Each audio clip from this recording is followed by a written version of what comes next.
सभी प्रभु प्रेमियों को मेरा प्यार भरा राधे राधे। इस वीडियो में हम चर्चा करेंगे एकादशी व्रत की, जो कि हम सभी के लिए परम पुण्यदायक है। जिस एकादशी का नाम उत्पन्ना एकादशी कहा गया है। उत्पन्ना एकादशी का व्रत करने पर इस बार हम लोग महाद्वादशी का व्रत करेंगे। डेट और टाइम, पारायण का डेट और टाइम बताऊंगा मैं बाद में, लेकिन पहले इसकी कथा सुननी चाहिए। कथा इसलिए सुननी चाहिए क्योंकि जो मनुष्य एकादशी की कथा सुनते हैं उन्हीं को उस कथा का, उस व्रत का पूरा फल मिलता है।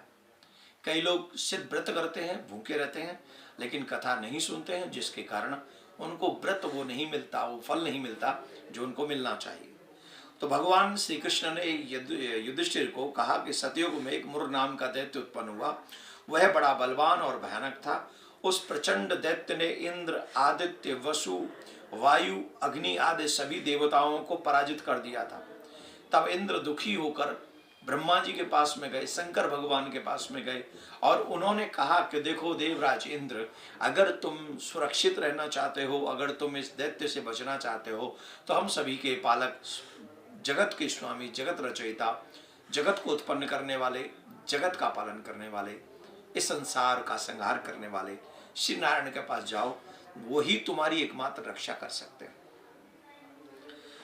देवराजेंद्र सहित सभी देवता वहां गए और नारायण भगवान जो क्षीर सागर में शयन कर रहे थे उनको जाकर उन्होंने स्तुति की, उन्होंने प्रार्थना की और प्रार्थना करके कहा, हे नाथ, आप ही संसार के रचयिता हो, आप ही करता धरता हो, आप ही हम सबके पालनहार हो, स्वामी हो, करुणा के अवतार हो।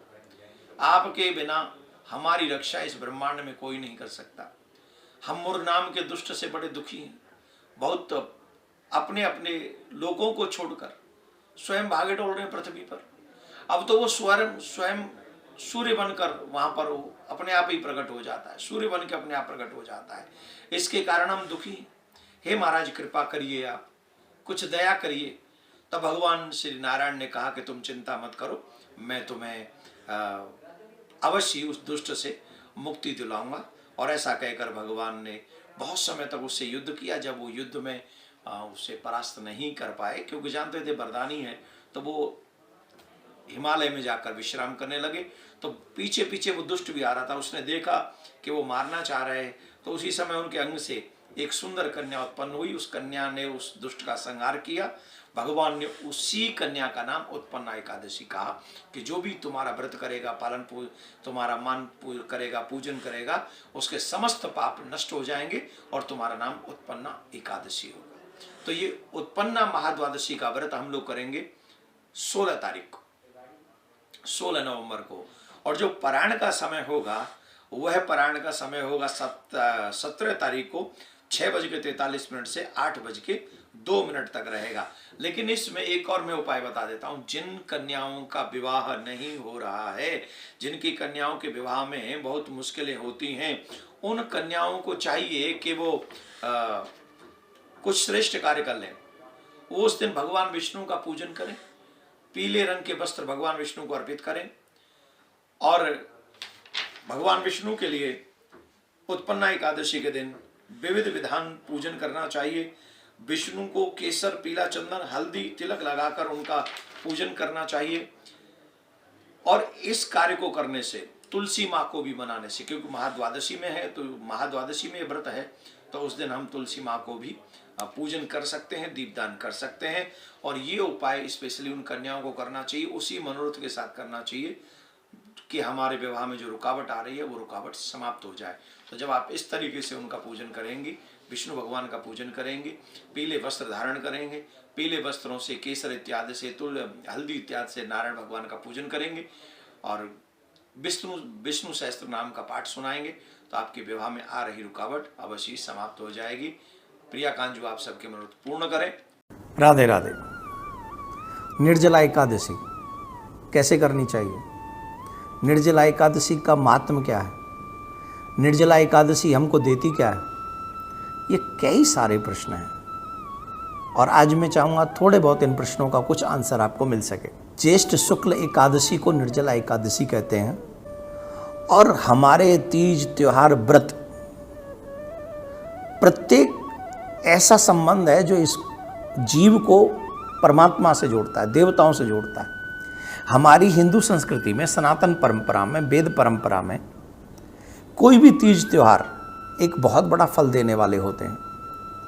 हालांकि कई वैज्ञानिक, जो विज्ञान को मानने वाले, आधुनिक पढ़े लिखे लोग, विज्ञान को मानने वाले लोग इन चीज़ों को इग्नोर कर सकते हैं या कह सकते हैं कि वो उसको नहीं मानते, परंतु जो इस सृष्टि के मूल को जानते हैं वो इस बात को मानते हैं। और वैसे वैज्ञानिक भी मानते हैं इस बात को कि व्रत अगर 1-2 दिन महीने में अगर भोजन न किया जाए तो शरीर की जो स्थिति है वो थोड़ी स्वस्थ रहती है और अच्छी रहती है। तो इसीलिए महीने में 2 एकादशी होती हैं और दोनों एकादशी का व्रत करने वाला व्यक्ति देवताओं की नज़र में बड़ा श्रेष्ठ होता है और वो कभी नरक में नहीं जाता है। जो निर्जला एकादशी है वो 10वीं से लेकर द्वादशी तक, 10वीं की रात्रि से लेकर द्वादशी के भोर तक, मॉर्निंग तक, इसमें जल ग्रहण नहीं किया जाता है।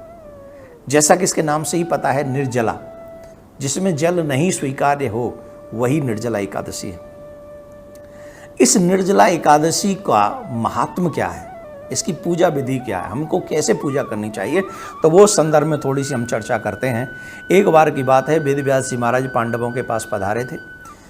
तो पांडव में द्रौपदी जो चारों भाई थे वो व्रत रखते थे, लेकिन भीम व्रत नहीं रखता था। जैसा आप सभी जानते हैं कि भीम बड़े ही भोजन प्रिय थे, उनको भोजन बहुत प्रिय लगता था।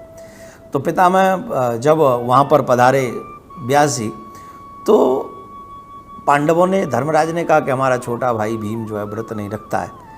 तो व्यास जी ने पूछा भाई ऐसा क्यों? तो उन्होंने कहा प्रभु आप जानते हैं कि मैं व्रत नहीं रख सकता और मेरे भाई तो व्रत रखते हैं, मैं नहीं रख पाता, भूखा नहीं रह सकता हूँ, कोई उपाय बताओ महाराज जो कम में ही सब कुछ हो जाए।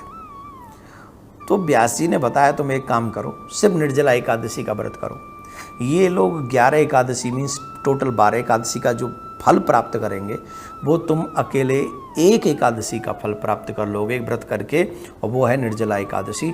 उस एकादशी के व्रत में तुमको जल भी ग्रहण नहीं करना है। और भीम ने इस बात को स्वीकार किया, इसलिए निर्जला एकादशी के साथ साथ भीम एकादशी भी इसका नाम प्रसिद्ध हुआ। अब इसको करना कैसे चाहिए? सूर्य उदय से पूर्व हमको उठना चाहिए। आजकल जो पुरुष वगैरह भी काफ़ी लोग कर देते हैं, नहीं करना चाहिए। साबुन नहीं लगाना चाहिए, सिर्फ स्नान करें, शरीर को मलना नहीं चाहिए। अगर कोई धार्मिक नदी है तो धार्मिक नदी में जाके स्नान कर लेना चाहिए, अगर नहीं है तो घर में ही गंगा जल डाल के अपने आप को स्नान करें और यही समझे कि मैं गंगा यमुना में स्नान कर रहा हूँ। स्नान करने के बाद में ठाकुर पूजा करें और ठाकुर जी को जो भी व्यवस्था हो वो उनकी सेवा, आरती, पूजा, वंदना, पोशाक जो भी करना है करें, लेकिन ठाकुर जी को भी अन्न का भोग उस दिन न लगाए। उसके बाद ज़्यादा से ज़्यादा उस दिन उस व्यक्ति को ओम नमो भगवते वासुदेवाय इस मंत्र का जाप करना चाहिए। इसी एकादशी, निर्जला एकादशी वाले दिन हो सके तो गौदान करनी चाहिए। गौ के साथ साथ एक गढ़ा, मटका जल में भरकर, कपड़े से ढककर, कोई भी स्वर्ण थोड़ा सा लेकर एक ब्राह्मण को दान करना चाहिए। इस दिन किए हुए दान पुण्य, निर्जला एकादशी के दिन जो लोग दान करते हैं, उस दान का इतना बड़ा महात्मा है कि कुबेर भी उसकी प्रशंसा नहीं कर पाता है। बहुत बड़ा फल निर्जला एकादशी के दिन व्रत का, दान का और गौदान का बहुत बड़ा फल हमको लेके देता है। इस दिन हमको सावधानी जो बरतनी चाहिए वो बरतनी चाहिए। हम लोग असत्य भाषण न करें, हम लोग क्रोध न करें, हम ब्रह्मचर्य का पालन करें। संभवतः दोपहर में न सोएं, हो सके तो रात्रि में भी न सोएं, जागरण करें और पृथ्वी पर शयन करें। अगर शयन करना ही है तो पृथ्वी पर शयन करें। कुछ नियमों का किसी को कष्ट न दें। जो नियम छोटे छोटे हैं, जो दिखने में छोटे हैं, आप इजीली कर सकते हैं। अगर आप इन नियमों के साथ निर्जला एकादशी का फल व्रत करेंगे, इसका फल जानते हैं क्या है? ऐसा व्यक्ति चोर हो जो निर्जला एकादशी का व्रत करता है, पापिष्ट हो, बड़े से बड़े ब्रह्महत्या जैसा पाप उसको लगाओ। अगर वो व्यक्ति निर्जला एकादशी का व्रत कर ले और उसके बाद वो पुनः पाप न करे तो उसको मरने के बाद यमराज के दूत नहीं, भगवान के देवदूत आते हैं और भगवान के धाम के लिए उसे जाना होता है। वो भगवान के धाम का अधिकारी हो जाता है। तो एक व्रत अगर हमें इतना फल दे सकता है तो हमें पूरे साधन के साथ, पूरी साधना के साथ, पूरी सावधानी के साथ एकादशी का व्रत करना चाहिए, निर्जला एकादशी का व्रत करना चाहिए। और ये एकादशी का व्रत निश्चित तौर पर हमें और हमारे पितरों को तार देगा, इसमें कोई दो राय नहीं है। तो आइए हम और आप सभी अपने बच्चों में भी ये संस्कार डालें कि एकादशी का व्रत रखें। आप भी इस चीज़ को स्वीकार करें। वैष्णव लोगों के लिए परम धन है एकादशी व्रत। जो राम जी को मानते हैं, जो विष्णु भगवान को मानते हैं, जो कृष्ण जी को मानते हैं, उनको निश्चित तौर पर एकादशी का व्रत करना चाहिए। राधे राधे।